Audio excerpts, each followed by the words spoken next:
আজকে আমি আপনাদের দেখাবো কিভাবে মাত্র 3 মিনিটের মধ্যে কাঁচা কলা রান্না করা যায় এবং সুস্বাদুভাবে। হ্যালো গাইজ, আসসালামু আলাইকুম। আমি 2টা কাঁচা কলা নিয়ে নিলাম এবং তা ডিম দিয়ে রান্না করব, তাই ডিমটা আমি আগেই রেডি করে রেখেছিলাম।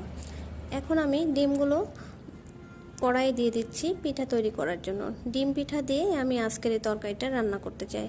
আর একটা কথা বলে রাখি, ডিম পিঠা যদি তৈরি করতে চান কড়াইয়ে অবশ্যই ভালোভাবে গরম করে নেবেন এবং অল্প তেল অ্যাড করবেন, নয়তোবা ডিম পিঠা ভালো করে তৈরি করতে পারবেন না। আমার ডিম পিঠা হয়ে গেছে এবং আমি পেঁয়াজ কুচি আর রসুন আর সামান্য জিরা দিয়ে তৈরি করে নিচ্ছি বেরেস্তা ভাজা। বেরেস্তা ভাজা তরকারিতে দিলে অন্যরকম একটা টেস্ট হয় এবং বেরেস্তা ভাজার একটা আলাদা ফ্লেভার আসে, যেটা তরকারিকে সুস্বাদু করতে সাহায্য করে।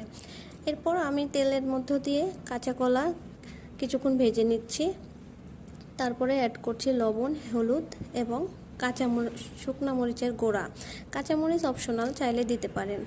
এবার আমি কিছুক্ষণ এটা নেড়ে চেড়ে নেব, তারপরে কিছু পানি অ্যাড করে নেব।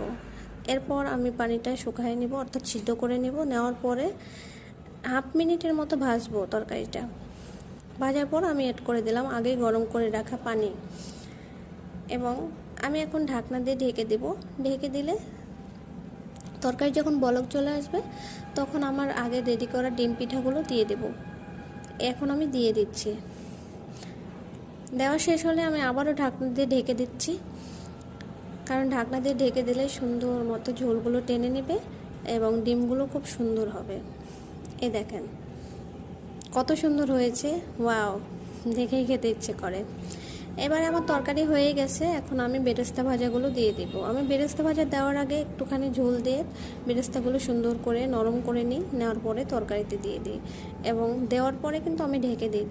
দিলে সুন্দর একটা ফ্লেভার আসে এবং তরকারির সাথে মিক্সড হয়ে যায়। দেখেন বন্ধুরা, আলহামদুলিল্লাহ আমার তরকারি হয়ে গেছে, এখন শুধু খাওয়ার পালা।